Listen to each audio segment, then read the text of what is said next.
का मतलब लेख। ये आर्टिकल राइटिंग एक स्किल है, कला है, और ये डेवलप की जाती है। अपने अंदर राइटिंग स्किल को डेवलप करने के लिए ये इंटरमीडिएट के चैप्टर में आप सभी के लिए प्रेस्क्राइब्ड इसलिए है ताकि आपकी लेखन शैली बेहतर हो, आपकी समझ का मूल्यांकन करने के लिए। चूँकि विद्यार्थी जब पढ़ रहे होते हैं तो विद्यार्थी अपनी समझ को डेवलप कर रहे होते हैं, इसलिए विद्यार्थियों के समझ का मूल्यांकन बोर्ड प्रणाली में किया जाता है कि आपने पढ़ाई के दौरान अपनी समझ को कितना विकसित किया। वो समझ कैसे आएगी? जैसे आप चैप्टर्स पढ़ते हैं, लेसन पढ़ते हैं, स्टोरीज पढ़ रहे हैं, इम्पॉर्टेंट टॉपिक्स पढ़ रहे हैं ना, इम्पॉर्टेंट पर्सन्स को पढ़ रहे हैं, तो उनसे एक एक्सपीरियंस आपके अंदर डेवलप होनी चाहिए, और वो हो रही है कि नहीं इसी का परीक्षण किया जाता है। स्पेशली जब आर्टिकल की बात करेंगे तो आर्टिकल भी उसी का एक हिस्सा है कि आप समाज से जुड़े हैं, सामाजिक विभिन्न पहलुओं का भी आपको अध्ययन होना चाहिए, different aspects of the societies को आपको ऑब्जर्व करना चाहिए, उनसे रिलेटेड चीज़ों को सोचना चाहिए, विचार करना चाहिए, ताकि आप एक अच्छे नागरिक भी बन सकें। यानी पढ़ाई के दौरान आपको एक विशेष नागरिक बनाना, यह हमारी पढ़ाई का मुख्य उद्देश्य भी होना चाहिए। तो जो आर्टिकल्स हैं, जो टॉपिक बनते हैं आर्टिकल के, लेख के, वो हमारे समसामयिक घटनाओं से, किसी इम्पॉर्टेंट पर्सन पर, किसी इम्पॉर्टेंट इवेंट्स पर, ठीक है। यानी इसमें 3 तरह के आर्टिकल्स बनते हैं, जिसमें या the first prime minister of India Pandit Jawaharlal Nehru, 15 अगस्त एज एन इंडिपेंडेंस डे, इसके बारे में बताइए आप। ये सब क्या है?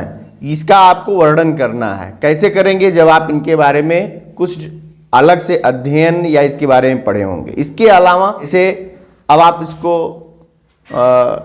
उसमें ले सकते हैं, जैसे समसामयिक घटनाएं हो गई, आज टेररिज्म,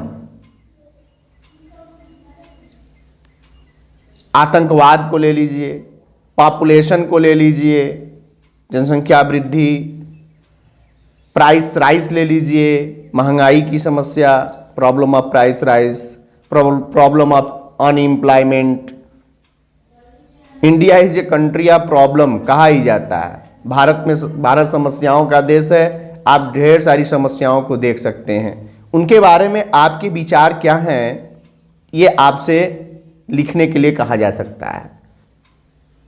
इसे आप कैसे प्रस्तुत करेंगे?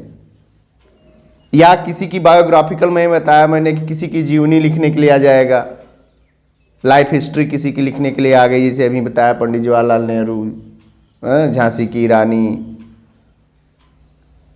वीर शिवाजी। ये सब क्या है? ये सब आपके टॉपिक्स हैं जिस पर आपको अपने विचार लिखने हैं, और अब उनको लिखने कैसे हैं, ये एक कला है, यही स्किल है। इस स्किल को डेवलप करने के लिए ऐसा नहीं है कि आप तुरंत लिखना शुरू कर देंगे। पहले आप टूटे फूटे वर्ड्स शुरू करेंगे या टूटे फूटे सेंटेंसेस से। टूटे फूटे सेंटेंसेस मतलब वही बहुत इंप्रेसिव सेंटेंसेस नहीं होंगे। आपके ग्रामर मजबूत हैं, इंटरमीडिएट के छात्र हैं, तो आपका ग्रामर मजबूत होना ही चाहिए, सेंटेंसेस आपके बिल्कुल सही होने चाहिए, स्पेलिंग मिस्टेक्स नहीं होनी चाहिए। लेखन शैली यही है ना भाई। इंग्लिश में जब आप राइटिंग कर रहे हैं तो इन सब चीज़ों को आपको फॉलो करना चाहिए।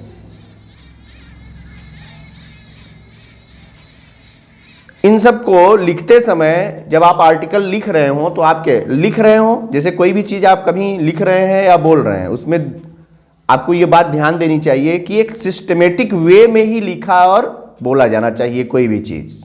और सिस्टमेटिक वे क्या है? तो सिस्टम में लिखने और बोलने का मतलब होता है कि सबसे पहले तो किसी भी टॉपिक का इंट्रोडक्शन होना चाहिए। इंट्रोडक्शन यानी पृष्ठभूमि या प्रस्तावना, हिंदी में आप कहते हैं। यानी इंट्रोड्यूस करिए पहले कि ये क्या है, कहाँ से आया, ये वर्ड क्या है। कोई भी आ गया टॉपिक, कोई व्यक्ति है तो ये उनका बैकग्राउंड, ये आपको पहले देना होगा, इंट्रोडक्शन।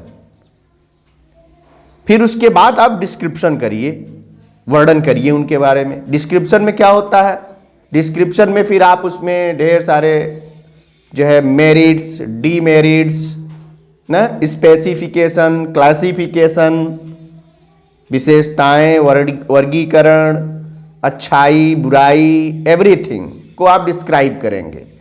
यानी फर्स्ट पॉइंट क्या होनी चाहिए आपकी, इंट्रोडक्शन। सेकेंड पॉइंट क्या होनी चाहिए, डिस्क्रिप्शन।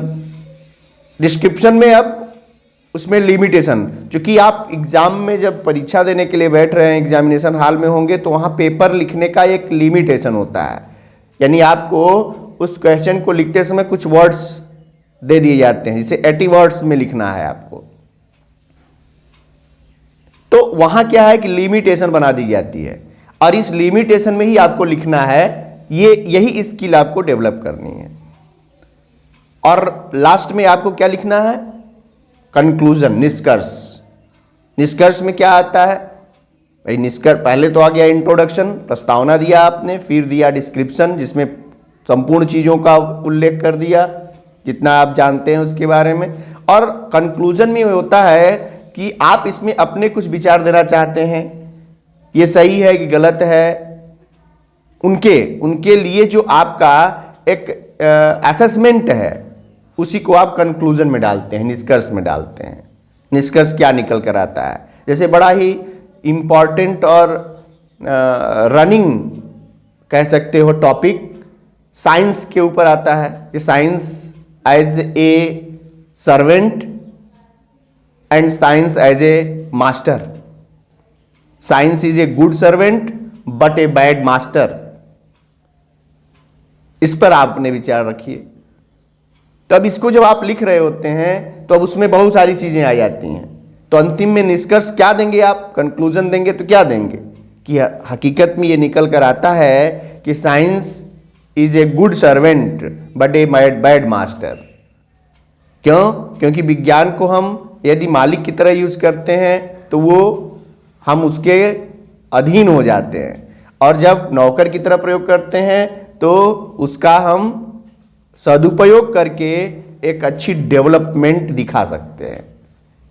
इसीलिए साइंस को अपने से बड़ा बनाने की जरूरत नहीं है। तो इस तरह से ये एक हिंट दिया मैंने